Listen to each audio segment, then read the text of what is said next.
এই জিআর প্রশ্নগুলো তোমরা প্রথম থেকে শেষ পর্যন্ত প্রত্যেকটা দেখো, তোমরা এই রিজনিং নিয়ে আর কোনোদিন সমস্যায় অন্তত পড়বে না। তাহলে চলো শুরু করা যাক। দেখো, সি বি এর স্ত্রী আমি একদম ডিটেলসে আলোচনা করব। তোমরা একটা শিখে 1000 কেন কয়েক কোটি তোমরা রিজনিং কিন্তু করতে পারো, সেম টাইপের যা আসবে তাই পারবে এক কথায়। সি বি এর স্ত্রী, তাহলে আমরা প্রথম থেকে শুরু করে দিই, ঠিক আছে? তাহলে আমরা দেখতে পাচ্ছি সিটা বি এর কি, বি এর স্ত্রী। এবার স্ত্রী সম্পর্ক আমরা কী করি, সমান সমান চিহ্ন দিই। তাহলে স্ত্রীটাকে বি এর স্ত্রী সি, তাহলে এটা হচ্ছে প্লাস, এটা হচ্ছে মাইনাস। এই জিনিসগুলো তোমাদের কনসেপ্ট বুঝতে হবে যে আমরা স্ত্রী মানে কি, মহিলা, মহিলা মানে মাইনাস দিই, আর তো এত বড় হবেই।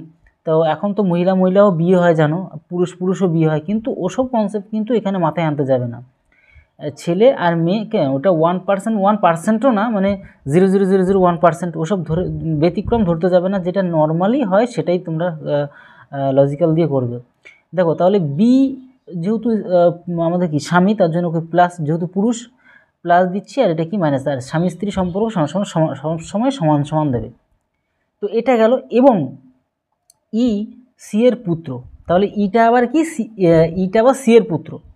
তাহলে আমরা যখন দেখতে পেলাম ইটা হচ্ছে যখন সি এর পুত্র, তাহলে আমরা সেভাবে ক্যালকুলেট করি, তাই না? যেইভাবে বলবে সেভাবে আমরা করব এক কথায়। সি এর পুত্র মানে বি এরও পুত্র, এটাও নর্মাল একটা ব্যাপার। এবারটা বলছি কি, যে এটা বি এর ভাই, তা এ হচ্ছে বি এর ভাই। তাহলে বি এর ভাই মানে কি করব, তাহলে বি এর ভাই তাহলে কি এ, বোঝা গেল একটা সম্পর্ক, ভাই মানে প্লাস। এবার আমি কিন্তু এই একটাকে বুঝিয়ে তোমরা কিন্তু এই সেম টাইপের যা আসবে এবার থেকে সব পারবে। কিন্তু ভাই মানে ভাই বোন সম্পর্ক একটা দাগ হয়, আর স্বামী স্ত্রী সম্পর্ক হলো ডবল দাগ, ঠিক আছে? আর ছেলে পুত্র মেয়ে সব হলে নিচে, আর তার বাবা টাবা সম্পর্ক হলে সব উপরের দিকে। আমরা এইভাবে সিস্টেম ওয়াইজ কিন্তু করব। আর যদি ভাইটাই সম্পর্ক হয় তাহলে একই সিরিজে চলবে, ভাই বোন, তারপর তোমার হচ্ছে স্বামী স্ত্রী, এ সমস্ত এক সিরিজে চলবে। তো আশা করি বুঝতে পারছো আমি কি বলতে চাইছি। এইবারটা যেটা চাইছি ভাই এবং ডি এর পিতা, তাহলে হচ্ছে কি, যে এটা তো বলে দিয়েছে যে এটা হচ্ছে বি এর তো ভাই, এটা হচ্ছে বি এর ভাই, কিন্তু ডি এর পিতা এ হচ্ছে ডি এর আবার পিতা। তাহলে আমরা সেভাবে তাহলে ক্যালকুলেশন করব। তাহলে ডি এর কে পিতা। এবার ডি, এইবার একটা প্রশ্ন, এগুলো কিন্তু সাবধান, ডি ছেলে না মেয়ে এখানে কিন্তু ক্লিয়ারভাবে বলেনি, তাহলে আমরা সেরকম কিছু করবও না কিন্তু, ঠিক আছে? এখানে খুব সাবধানে থাকবে। ডি এর পিতা। এবার বলছি ইটা, এই যে ই কোথায় গেল, এই যে ইটা ডি এর কে হয়, তাহলে ডি এর কে হবে একদম নর্মাল একটা জিনিস। ইনি তো বাবা কি ভাই বোন সম্পর্ক, মানে তাহলে কাকা, তাহলে কাকিমার মানে কাকার ছেলে কি হয়, আমাদের ভাই হবে, তাই না? এই তো ব্যাপার নর্মালভাবে। কিন্তু আমার তো এটা যদি এর কে হতো জানতে চাইতো, তাহলে কিন্তু আমরা সঠিকভাবে বলতে পারতাম না এটা ছেলে না মেয়ে। কিন্তু যেহেতু এর এটা কে হয়, মানে ডি এর কে হয়, ডি এর কে হয় ই, তাই আমরা খুব সুন্দর করে বলতে পারছি যে ডি এর আমাদের ভাই হচ্ছে কে, আমাদের হচ্ছে গিয়ে এটা, মানে ডি এর ভাই হচ্ছে আমাদের কি ই। বাস, আমাদের এইভাবে কিন্তু আমরা সমাধান কিন্তু করবো, ঠিক আছে? তো একদম ডিটেল ক্লিন করে আলোচনা করলাম। দেখো এটা কিছুই নেই, এটা শুধুমাত্র একটা কনসেপ্ট, কাঠামো আর বাড়ি। তাহলে বাড়ির কি হয়, কাঠামো তৈরি হয়, কিন্তু বাড়ির একটা কি কাঠামো তৈরি হয়, কিন্তু কঙ্কালটা কিসের হয়, কঙ্কালটা হচ্ছে গিয়ে দেহের কিন্তু কঙ্কাল হয়। দেহের কি হয়, কঙ্কাল। যেরকম বাড়ির কি হয়, কাঠামো হয়, সেরকম দেহের কি হয়, কঙ্কাল হয়। অন্য কিছুর করতে যাবে না, ঠিক আছে? তাহলে আমাদের সঠিক অ্যান্সার কি, আমাদের এই 3 অপশানটা কিন্তু আমাদের একদম সঠিক অ্যান্সার।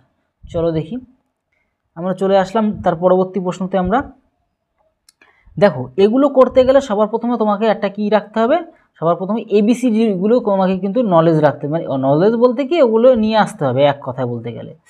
চলো আমরা এবিসিটাকে নিয়ে আসি, আমাদের সুবিধা হবে, তাহলে আমরা তাড়াতাড়ি করে কী করতে পারবো, ক্যালকুলেশন করতে পারবো।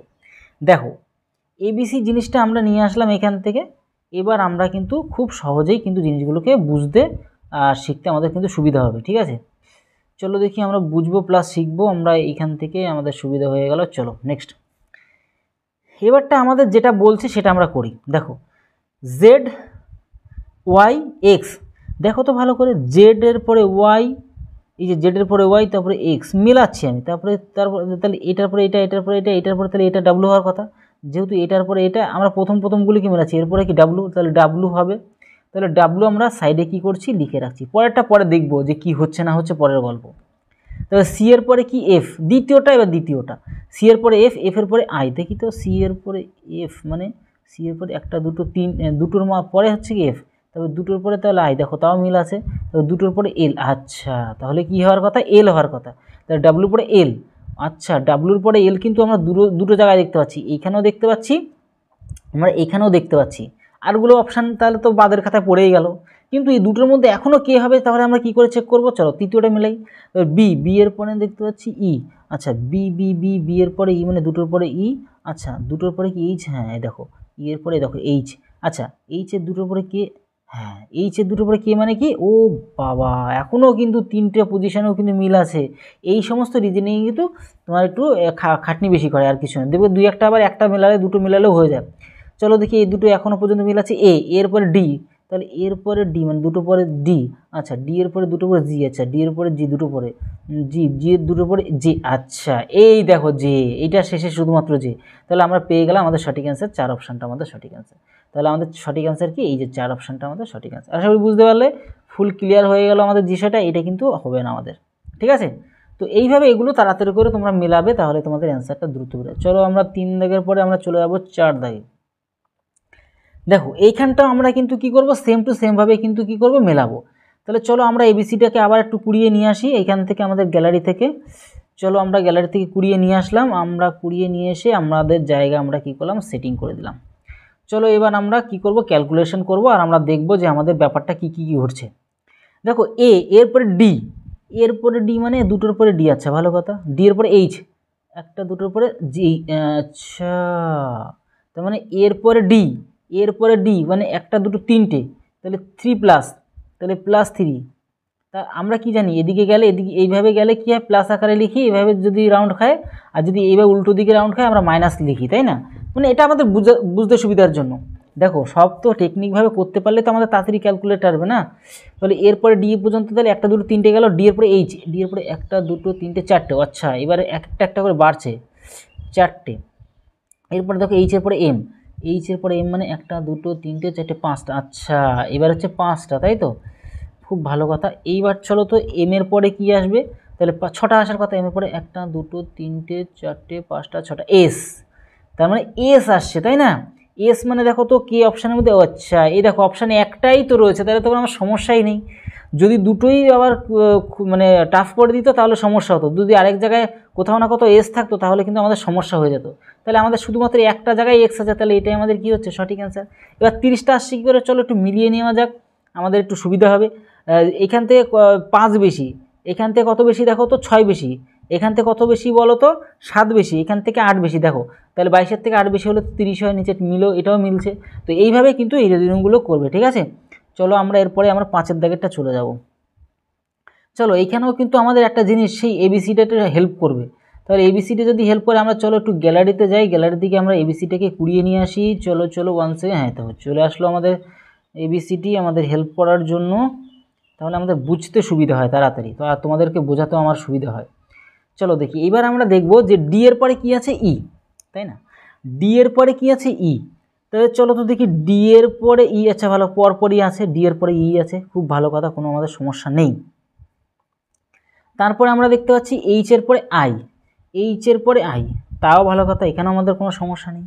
তাহলে এখানে কি কি করা যাবে, কি কি করা যাবে, কি কি করা যাবে, আচ্ছা আচ্ছা আচ্ছা আচ্ছা ডি, ডি মানে কি বলো তো, যদি আমরা এইভাবে গুনি, আমরা কি আমরা জানি 26টা আমাদের লেটার না, এবার এই পাশে 13টা, এই পাশে 13টা, একদম যাইভাবে কিন্তু লেখা, রিজনিংয়ের ক্ষেত্রে কিন্তু এবিসিডি এভাবে লিখতে হবে, ভুল করবে না কেউ। একদম তোমরা যদি একদম নতুন হয়ে থাকো তোমাদের একটু সমস্যা হতে পারে, কিন্তু যারা তোমরা পুরনো আছে তারা তো তোমরা সবাই জানোই। তো যাদের তোমাদের জানা নেই প্রথম তারা কিন্তু অবশ্যই ভুল করবে না, এই সিস্টেমেই কিন্তু রিজনিংগুলোকে মানে এবিসিডিগুলো লিখবে, তাহলে তোমাদের ক্যালকুলেশন তাড়াতাড়ি হবে, তাড়াতাড়ি কি এইভাবে করতে হবে এক কথায়। তো যাই হোক, ডি মানে কি, যদি আমরা গুনি 1 2 3 4, 4 নাম্বার পজিশানে, তাই না, তাহলে 4 নাম্বার হচ্ছে ডি পজিশান। এবার যদি আমরা আরও একটু খেয়াল করি, ই মানে কি, ই তাহলে তারপরে 5 নম্বর পজিশান, আচ্ছা ভালো করে খেয়াল করে দেখো, ইন্টু যদি 5 লাগাই তাহলে 4 5 কত বলো তো, 20 না। এবার সেটাকে যদি আমি 2 দিয়ে ভাঙিয়ে দিই, সেটাকে যদি আমরা 2 দিয়ে ভাঙি তাহলে 2 4 5 দুগুণে কত, দেখো 10 চলে আসে। তাহলে আশা করি তোমরা যাদের একটু সামান্যতম বুদ্ধি আছে তারাও কিন্তু বুঝতে পারছো যে পরেরটা কী হবে। তাহলে এইভাবে কিন্তু এই যে ক্যালকুলেটরের মাধ্যমে আমরা কিন্তু 10 পাচ্ছি। এইচ মানে কত বলো তো? এইচ মানে যদি প্রথম থেকে কোনো 5 এবার 6 7 8, 8-এর পরে 8 আর 9, তাই তো? 8 আর 9, তাহলে আমরা ভালো করে খেয়াল করতে পারছি একটা হচ্ছে 8 আর একটা কী হচ্ছে 9। তো এটাকে কী করবো? 2 দিয়ে ভাগ করবো, এটা হলো 4, 4 নং কত? 36। তাহলে 4 নং 36 কোথায় আছে? দেখো 4 নং 36 হয়ে গেল। তো এই হচ্ছে ব্যাপার, আর কিছুই না। আমাদের এইভাবেই জিনিসগুলোকে কী করতে হয়, ঠিক আছে? তাহলে আমরা দেখতে পাচ্ছি এখানে হচ্ছে এটা তো 5 6 7 8 9, তাহলে 8 আর 9, 8 আর 9 গুণ করলাম, 2 দিয়ে ভাগ করলাম, যে ওই আগেরটা যেমন ঘটলো তেমনই 36 আমাদের কি অ্যান্সার হয়ে গেল। চলো আমরা চলে যাব পরবর্তী প্রশ্ন। আমরা 6 দাগেরটা আমরা চলে যাব এখান থেকে। চলো 6 দাগেরটাও কিন্তু আমাদের একটা ওই সে আমাদের এবিসিডিটা হেল্প করবে। এবিসিডিটা সব জায়গায় মোটামুটি এই সেটে হেল্প করছে। চলো দেখি, কিন্তু এবিসিটা কিন্তু সবসময় তোমরা কি করে পরীক্ষা খাতা কোথাও না কোথাও লিখে রাখবে, ঠিক আছে? মানে কোনো রাফ খাতা যেটা, সেটার মধ্যে লিখে রাখবে যাতে তোমাদের বারবার না লিখতে হয়, সেখান থেকে দেখে দেখে বারবার তাড়াতাড়ি করে সলভ করে ফেলবে। তো যাই হোক, এম এর পরে এন, এইভাবে এটা দেখি কীভাবে মেলে। এম এর পরে এন, তারপরে এর পরে সি, আচ্ছা ভালো কথা, টি এর পরে ডাব্লিউ, তাহলে সেম সেটিংভাবে কিন্তু আমরা এটা করব, ঠিক আছে? তাহলে এম এর পরে এন মানে একটার পরেই আছে, এর পরে তাহলে বি হওয়ার কথা, তাহলে বি কিন্তু দেখো 3টে অপশানের মধ্যে আছে। এইবার এর পরে যেহেতু সি, তাহলে এর পরে সি মানে কি? এর পরে সি মানে একটা দুটো, তাহলে +2, তাহলে এখান থেকে +2 করবো। তাহলে পি এর পরে +2 কী হয়? পি এর পরে +2, পি পরে একটা দুটো মানে আর, তাহলে বি এর পরে আর, বি এর পরে এই দেখো বি এর পরে আর কেউ কিন্তু বি এর পরে আর নেই, তাহলে আমাদের আর খুঁজতেও হবে না। তাহলে আমাদের কিন্তু এই যে কথাগুলো বললাম না, যে কখনো কখনো একটা দুটো মেলালেই কিন্তু আমাদের অ্যান্সার কিন্তু চলে আসে। লাস্টেরটা মেলাতে যাবো কেন? সময় তো নষ্টই করবো না, একদমই নষ্ট করা যাবে না এখানে। তো তবুও যদি আমরা একটু দেখে নিই, টি এর পরে ডাব্লু, টি এর পরে ডাব্লু মানে একটা দুটো তিনটে, আর এদিকে আমাদের কি ই এর পরে কি তিনটে কী হবে? এর পরে একটা দুটো তিনটে থাকে, এইচই দাঁড়াচ্ছে। তো এই হচ্ছে ব্যাপার, আর কিছু না। যখনই মিলে যাবে, বেশি অপশান দেখবে একদম পুরো আর কেউ নেই ওটা ছাড়া, তখন কিন্তু আমাদের অ্যান্সারটা তোমরা সাথে সাথে ওটা করে ফেলবে, ঠিক আছে? চলো 7 দাগেটা আমরা চলে আসবো এখান থেকে। দেখো এইখানটা আমরা এটা পাবো কি করে? দেখো তোমরা প্রথমত চেষ্টা তো প্রত্যেকে আশা করি করছো, আর যদি না পারো অবশ্যই আমি এইভাবে করাচ্ছি, অবশ্য দেখছো। এবার দেখো ব্যাপারটা হচ্ছে এখানে 50, এখানে 65, এখানে 101, এইখানটা কী হবে? শূন্যস্থানটা কী হবে, তাই না? দেখো শূন্যস্থানটা করবো কী করে? দেখো এইটা যদি ভালো করে খেয়াল করে দেখো, মেন কথা প্রথম তো স্ক্যান করতে হবে, ব্যাপারটা স্ক্যান করে ধরা পড়ে যায়। তো মেন কথা, যদি আমরা কিনা 7-এর স্কোয়ার মারি, কত হয় বলো তো? 49 হয় না? 49 হয়। তার সাথে ছোট্ট করে যদি একটা 1 যোগ করে দাও, দেখবে কি দেখবে বলো তো? 90 দেখবে না, 1 সেকেন্ডে ভুল করে লেখা পড়ে যায়। আমরা দেখবো 50। আশা করি তোমরা বুঝতেও পেরে গেছো, যেটা কিনা আমরা একদম প্রথমটা পেলাম, ঠিক আছে? একদম প্রথমটা পেলাম। এবার আমরা কি করব? এবার আমরা একটা জিনিস করব, সেটা হচ্ছে কি 65 মানে কি আমরা মেলাবো। যদি আমরা মেলাই, ভালো করে খেয়াল করে দেখো তো, মানে 8-এর স্কোয়ার কত হয় বলো তো? 8 8 64, তার সাথে যদি আমরা ছোট্ট করে একটা যদি 1 যোগ করে দিই, আমরা কিন্তু 65 পেয়ে যাব। বোঝা গেল আশা করি? এইবারটা দেখো, এইটা যদি খেয়াল করো, তাহলে হচ্ছে 10.100, তাই তো? যদি আমরা এটাকে খেয়াল করি, তাহলে 10-এর স্কোয়ার মানে 10-এর স্কোয়ার আমরা কি দেখতে পাচ্ছি? 100 দেখতে পাচ্ছি, এবং তার সাথে যদি ছোট্ট করে 1 যোগ করে দিই, তাহলে কিন্তু আমরা প্রথমটা পেয়ে যাচ্ছি। এবার 10-এর পরে, যেহেতু এটা 7-এর পরে 8 ছিল, তার এটাও কি 10-এর পরে 11 স্কোয়ার হবে, তাই না? 11 স্কোয়ারে 121 হয়, 121 হয়, সাথে সাথে ছোট্ট করে একটা যদি 1 যোগ করে দিই, 122 হয়। মানে হচ্ছে 3 অপশানটা আমাদের হয় কি সঠিক অ্যান্সার হয়, ঠিক আছে? আশা করি বুঝতে পারলে। সুন্দর করে তোমাদের ডিটেলস আলোচনা করে দিচ্ছি। এবার শুধু বললেই হবে, মুচকি হাসি মানে খিলখিল হাসি নয় কিন্তু, বা অট্ট হাসি নয় কিন্তু, মুচকি মানে হালকা মুচকি হাসি দেওয়া, ঠিক আছে? তাহলে হালকা হাসিটা কেমন? মুচকি হাসি মানে হালকা করে একটা মুচকি হাসি দেওয়া, যেটাকে বলে। তা গরমটা কীরকম টাইপের হবে? তাহলে গরমটা একটু উষ্ণ, তাহলে গরমটা কী হবে? গরমটা হচ্ছে উষ্ণ, আগুন টাইপের গরম এমন নয় কিন্তু, এই গরমটা কি উষ্ণ গরম। যদি এখানে যদি থাকতো অট্ট হাসি মানে বিরাট একটা হাসিটা কেমন ভীষণ হাসি, তখন আমরা কি করতাম? এখানে আগুন হাসি দিতাম, গরমটা কেমন আগুনের মতো, তো এমনটা করতাম। যেহেতু আমাদের এখানে হাসিটা কি মুচকি হাসি মানে হালকা মুচকি হাসি, মিষ্টি হাসি, তাই আমরা কি করছি? গরমটা উষ্ণ, সামান্য একটা উষ্ণ গরম। আশা করি বুঝতে পারছো আমি কি বলতে চাইলাম। চলো চলে আসবো তারপর মুচকি হাসির পরে আমরা 9 দাগেরটা, 1 সেকেন্ড 8-এর পরে 9 দাগেরটা। চলো 9 দাগেরটাই আমাদের সেই আবার কে করবে হেল্প? সেই আমাদের এবিসিডি আবার করবে হেল্প। চলো এবিসিডিকে গ্যালারি থেকে আমরা নিয়ে চলে আসবো আস্তে আস্তে আস্তে। চলো বাবা, এই তো তোমার হেল্প তো অবশ্যই প্রয়োজন আমাদের এই মুহূর্তে। চলো এইবার আমরা দেখতে পাচ্ছি কি, এবার আমরা দেখতে পাচ্ছি এইটা যে ডি থাকলে এফ মানে একটার পরে, তাই না? আবার এফ এর পরে এইচ, তাহলে এফ এর পরে এইচ মানে একটার পরে এইচ, তারপরে একটার পরে জে হওয়ার কথা, তাহলে জে কিন্তু সব কটার আগে কিন্তু জে। চলো পরেরটা মেলাই, ডাব্লুর পরে ইউ, ডাব্লুর পরে ইউ, আচ্ছা এবার ব্যাক ক্যালকুলেট, ডাব্লু পরে একটার পরে এদিকে ইউ, তারপরে একটার পরে এস কি আছে নাকি দেখো তো, ও বাহ তাই তো এস আছে তো, তারপরে একটার পরে কিউ, আচ্ছা কিউ, জে এর পরে কিউ, এই দেখো আর খুঁজতে হবে না তাহলে আমাদের, তাহলে আমরা শুধুমাত্র দুটো মিলিয়েই কিন্তু আর কেউ নেই এমনটা, তাহলে আমাদের অ্যান্সার এখানে হয়ে গেল। তাহলে আর পরবর্তীতে দেখতেই যাবে না, সময়ও নষ্ট করাই যাবে না। চলো তারপরে আমরা একদম লাস্টেরটা দেখব। এখানেও কিন্তু আমাদের কে হেল্প করবে, আমাদের কিন্তু এবিসিডি, দেখতে পাচ্ছ? তাহলে এবিসিডি সবার প্রথমত লিখে রাখবে, যখনই তোমরা পরীক্ষা দিতে যাবে রাফ খাতার মধ্যে এবিসিটা তাড়াতাড়ি করে লিখে ওইখানে তোমরা লিখে রাখলে তোমাদের ক্যালকুলেট, আশা করি বুঝতে পারছো। তোমরা যাদের এসব পরীক্ষা দু একটা দিয়েছো তাদের তো কোনো সমস্যা হবে না আমি যেটা বলছি। ডি এর পরে জি, ডি এর পরে জি মানে দুটোর পরে, আচ্ছা দুটোর পরে দেখো জে, দেখো জে দুটোর পরে দুটোর পরে এম, দেখো দুটোর পরে এম, তাহলে দুটোর পরে পি, বাহ তাহলে তো আর খাটনিই নেই, তাহলে আমরা সাথে সাথে বলে দিতে পারছি আমাদের অ্যান্সার কি P/, 27টা আর মেলাতে যাবে না, ঠিক আছে? এর আগের বারটা মেলালাম, এবার মেলানোর কষ্ট করার কোনো দরকার নেই। তাহলে আমরা যখনই একটা পাবো তখন তো আমাদের কোনো গল্প হবে না, তখন আমাদের অ্যান্সার তাড়াতাড়ি করে আমরা বের করতে হবে। তো আশা করি বুঝতে পারলে 10টা প্রশ্ন ছিল, 10টা প্রশ্ন তোমরা নিজেদের মতন করে প্র্যাকটিসও করতে পারলে, যেটা তোমরা বুঝতে পারলে না অবশ্যই আমি দেখিয়েও দিলাম।